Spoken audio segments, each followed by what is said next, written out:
Thank you for tuning in to this episode of the Movie Geeks United Oscar Nominee Interview Series 2014. Tonight, we speak with Joel Harlow, who's nominated in the category of Best Achievement in Makeup for his stunning work in The Lone Ranger. Mr. Harlow won an Oscar previously for his contributions to J.J. Abrams' Star Trek in 2009. Other credits on his resume include Pirates of the Caribbean, Dead Man's Chest, and At World's End, Alice in Wonderland, Dark Shadows, and Inception. What does this feel like, this whole period leading up to the big ceremony for you? The second that you find out, that you're one of those lucky few that are actually nominated for an Academy Award, it's surreal.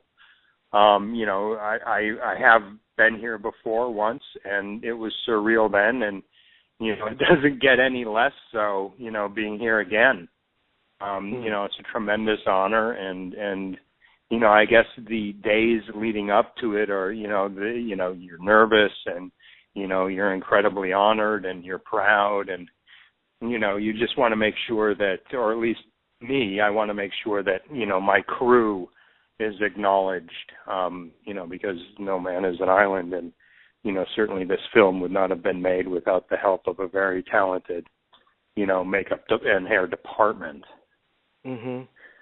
Do you find that there is because I've spoken to various creative people, from cinematographers and so on, about this, do you feel like there's a sense of community among makeup artists in the industry? There is, yes. We're all creative types, and that creativity can run the range from beauty and corrective makeup all the way to prosthetics and character makeup, even creature makeup.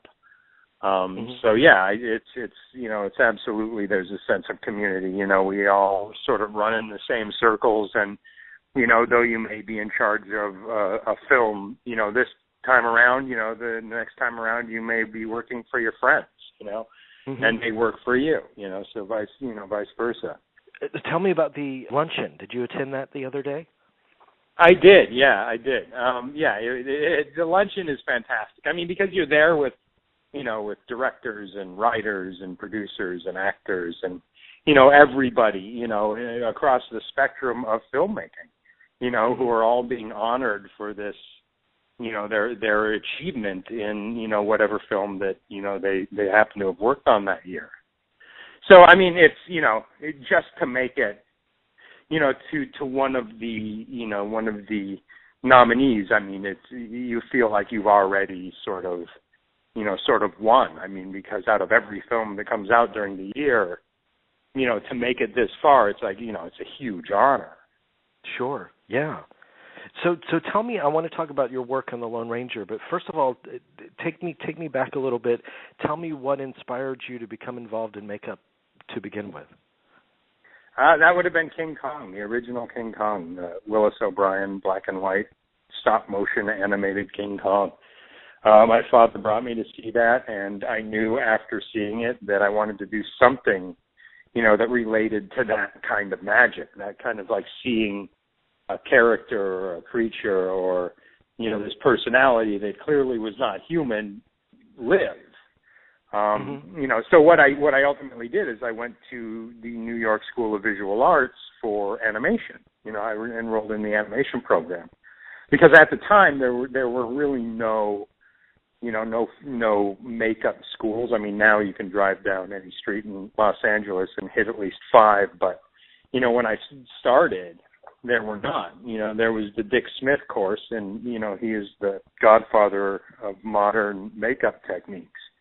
And that was basically it. You learn from him, and he was, of course, very free with the information, so it made it much easier.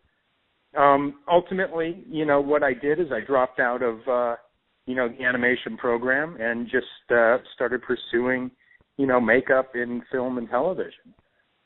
I think about makeup, and I think about the Universal horror movies back in the 40s and the you mentioned Dick Smith and things like The Exorcist and Little Big Man and all of those kind of milestones in makeup. But with the progression of technology and digital effects and all of that, does makeup still hold the level of romance for you? Even more so. Yeah, even more so. Because, I mean, as I keep working in this field and, I keep doing, I do makeup, elaborate makeups I'll do it for anything. I just did one, this very elaborate, silicone prosthetic makeup for a convention. No money involved. I just did it because I loved it.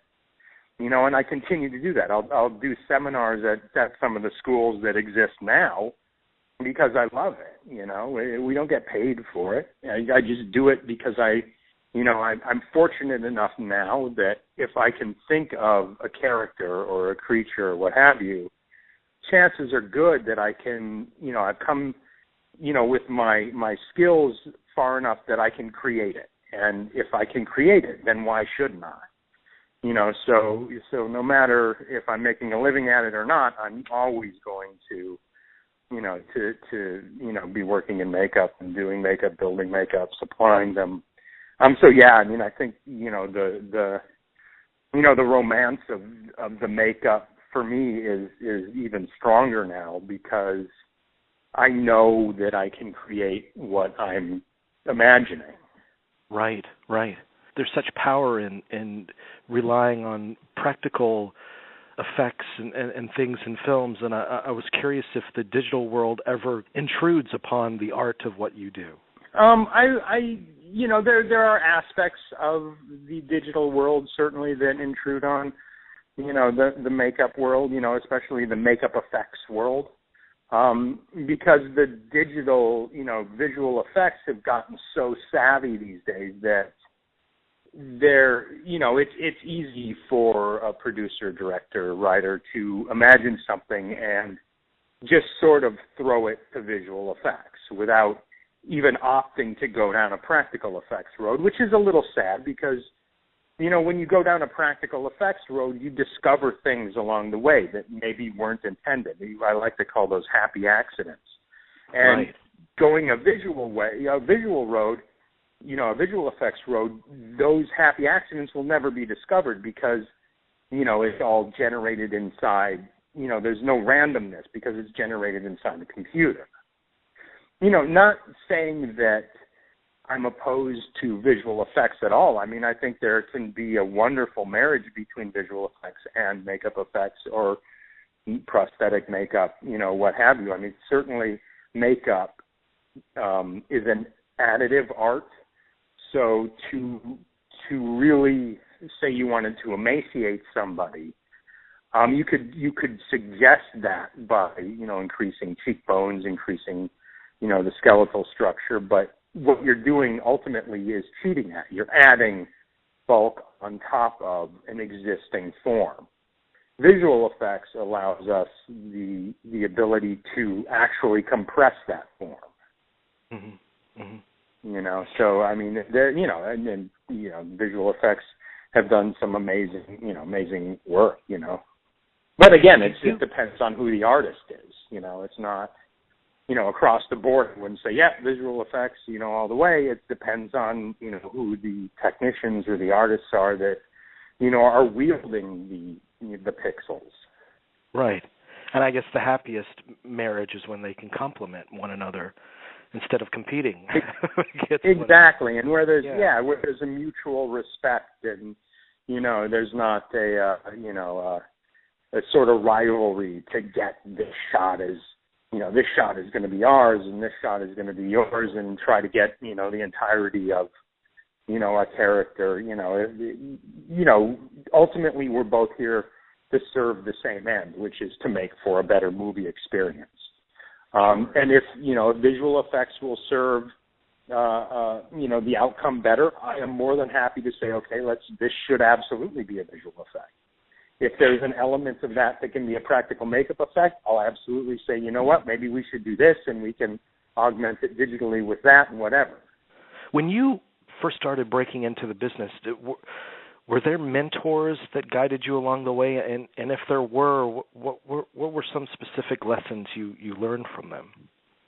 Well, you know what? Everybody I work with, I take something away from. Even now, there are artists out there that are far better than I am, at sculpture or painting or what have you.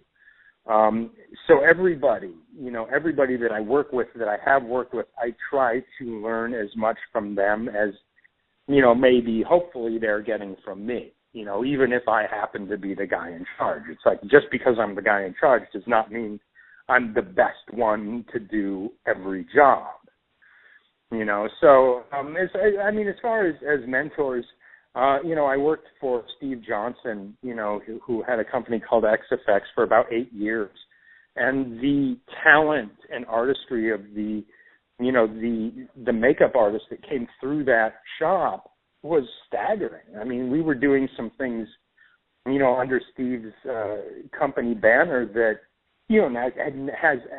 have never been seen, and unfortunately now will never be seen, but were really, truly amazing things. And they happen right before your eyes. I know that you've worked consistently in recent years with Johnny Depp, and when I think about Johnny Depp, I mean, my perspective is that when he's building a character, he takes influences from various sources and it feels like he kind of puts it in a pot and makes it his own thing. Do you feel like that creatively when you're working with him, that you're doing that? Yeah, Johnny is brilliant, and there's, nobody, I've said this before and I'll continue to say it, there's nobody of our generation that changes themselves so radically and so consistently with makeup as he does. He will do whatever it takes to achieve the character, whether it's uncomfortable, like old Tonto 8-hour makeup process, which, I wouldn't wish upon him, but unfortunately that's what it needed to be. And he was great with it, he embraces makeup. And creating makeups, creating characters, creating looks with him it's very liberating, because I know that I don't have to hold back. I know that I don't have to say, okay, well, let's, he wants to be out of the chair in 10 minutes, so we have to lose this and, sort of homogenize the thing. No, quite the opposite. We can, we'll take as long as it takes and do whatever it takes to make the character perfect. And that, as an artist, there's nothing better than that. There's nothing better than having the chains taken off and the restraints taken off. And the avenue opened up so you can just be creative and create art, moving art on him. Yeah. Well, what was the process for crafting the look for Tonto? Because that's a really unique look for that character that really pops. I mean, it's very memorable and striking. Exactly, and I think that was part of it. But the sort of the genesis of that character happened on Rum Diary in 2009. I was the department head of that film, so I was pulling images that I had printed from the internet and laying them out in the trailer. And one of these images, this was for a carnival sequence. One of these images was this Kirby Sadler painting entitled I Am Crow, and the painting was basically the Tonto look. It was sort of the white, pale face with the black streaks down the sides, and then a bird that was most likely flying right behind this Native American gentleman's head, but the illusion was that it was perched on top of his head, which, wasn't uncommon, amongst certain tribes. So Johnny saw this image and he was like, you know what, let's hold off on using this for the carnival sequence. This might be a good, interesting look for Tonto. At which point I said, well, do you want to, we can test it. Let's test it on a weekend. And he was up for that. So I sculpted up some prosthetics. We had a bird made and, wigs sent out. And we tested it one weekend in Puerto Rico. And it was photographed by Peter Mountain, who is the set photographer and a good friend of Johnny's. And those images basically kick-started the movie again. So, I mean, which for me was amazing because I had never been in sort of on the ground floor of actually being involved in creating a makeup that started, that fast-tracked a movie, that basically greenlit a movie. The two of you craft this look, but there's also the obstacle of making sure it reads as well as it should on film. Right. So once you start to test it, I would imagine there were probably adjustments that you had to make. Exactly, yeah. I mean, I spoke to our Comanche consultant, and what he told me is that the sort of pale mud color would have been, clay from a river bottom. So I decided I wanted to make it more dimensional because the initial test, it was done with color. And color only. This time I wanted to use prosthetics to create this cracked earth effect. Rather than going a traditional route, I mean, any woman out there who has done a mud mask on themselves knows that you smear this clay substance on, and as it dries, it starts to crack, and if you move around too much, it starts to fall off. That is the look I wanted, but it would have been a continuity nightmare trying to preserve, this cracked look without it all, falling off in 110-degree weather, you know what I mean? So I opted to go with prosthetics. I mean, those are all prosthetics on his face. There's not any clay. I sculpted the cracks into it to give it the illusion that it was dry earth. And ultimately what we ended up doing was 7 prosthetics on his face and another 4 on his body. And then we had to figure out a way to keep the bird attached to his head, while he's on top of, a train car moving 40 miles an hour. I mean, a bird with its wings outspread, that is designed for flight, and certainly we didn't want that to happen. So, I came up with a vacuum skull cap idea that had a couple of nylon bolts in it, and this bird kind of threaded down on top of it and was bolted to the top of his head. Which allowed us to change out the bird. It allowed us to take the bird off entirely, leaving nothing but scalp underneath, nothing but the wig, which he plays in a couple of sequences when he comes out of the water and once when he's the old version of Tonto. But yeah, I mean, just that one character was, a monumental challenge, and then we shot for 153 days. And you said the makeup process was something like 8 hours a day? No, the makeup process for old Tonto was 8 hours a day. Wow. Johnny has 2 looks. He's got the old Tonto look, and then he's got the Tonto that you see, throughout the entirety of the movie, the young Tonto look. Yeah, the old Tonto look, that shot about 5 times with a few more days of insert arms and, over the shoulder shots, that kind of thing. But yeah, that was an 8-hour makeup process and another 2-hour removal on top of that because it was full body prosthetics. Most of the time when you're dealing with an age makeup, you're dealing with head and shoulders and maybe hands. This, and you can hide things under wardrobe. This, it was all out there. There was nowhere to hide anything. Nowhere to hide edges, nowhere to hide, where pieces came together, nothing. It was all out there. Wow. I was talking a few years ago. I was talking to the gentleman that did the makeup for Heath Ledger in The Dark Knight, and we were talking about the kind of excitement of witnessing the actor transform while they're in the chair. I mean, they kind of sink into that character. You can feel it as you're applying the makeup. I mean, do you find that that's the case for you? Oh, absolutely. Absolutely. I mean, it is pretty magical to see the makeup live. I mean, because the makeup is really, it's just that. It's makeup, and it doesn't become its full potential until, in this case, Johnny brings it to life. And I've seen makeups, that were beautifully executed, beautifully sculpted, completely fail because the person wearing the makeup wasn't acting through it, was letting the makeup affect their performance. And you absolutely cannot have that, because nothing says makeup more than, than somebody who won't believe that that's their skin. And, with Johnny, it's never even remotely been an issue.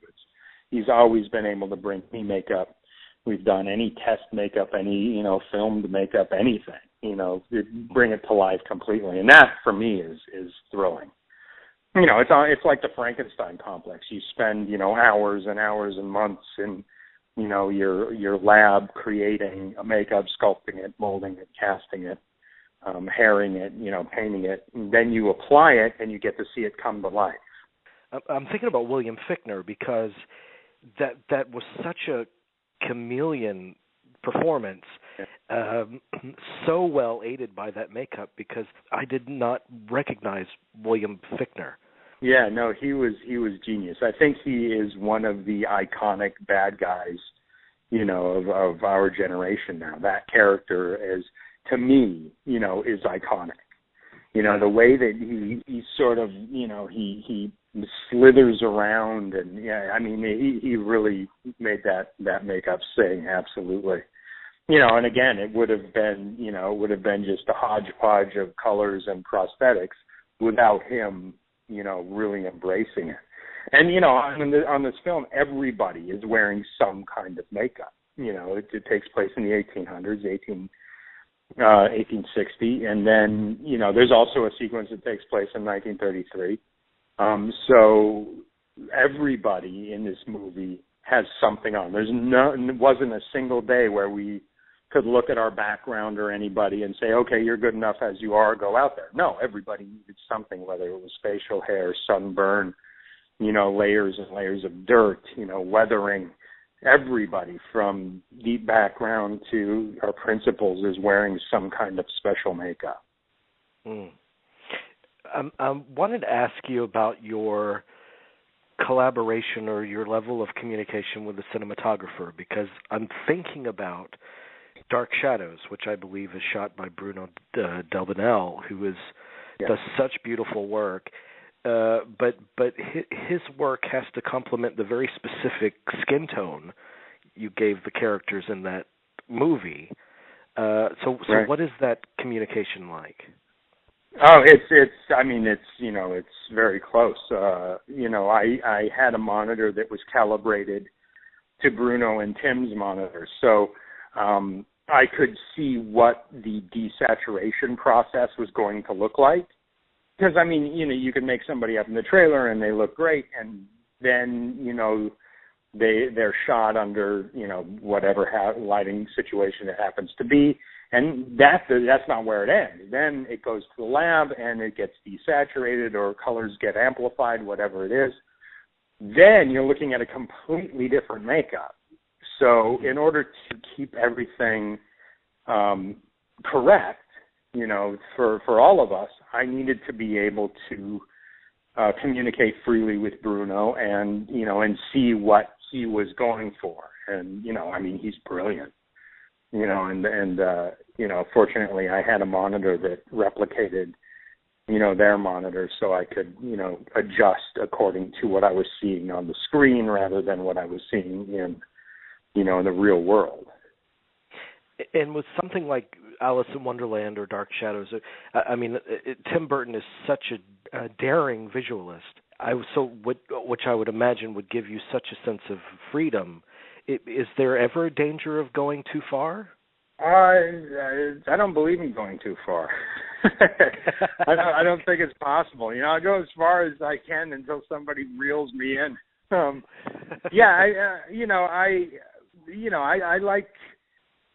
like visual excitement. I like I'll keep pushing a character, and to sort of my aesthetic until somebody says, okay, well, let's dial this back, whatever percentage it is, and then no film is made by one person, so there's a lot of different inputs and a lot of different opinions on sort of what characters should look like. And being a professional, and this is, we're in a service industry. you don't always, get to achieve what you set out to achieve. But, fortunately, working with Johnny, 99% of the time we achieve exactly what we're going for. Well, your work is stunning, and I was so excited to talk to you about it tonight. I really appreciate you giving me an opportunity to do so, and I wish you the very best on Oscar night. Thank you so much. It's great. I mean, I get to, I just got engaged, so I get to bring my fiance, and last time awesome. I got to bring my, she's really excited, as am I. Last time I brought my parents, and they got to, see the Academy Awards and then see their son, win. And they actually have the award. I gave it to them for destroying their house when I was younger. Yes. I destroyed my mom's kitchen. I destroyed my dad's library. I figured it's the least I could do. So, but it all paid off. They supported me. Yeah, exactly. They supported me in this crazy business, and let me follow my crazy dreams. So, it's only appropriate that they have it on their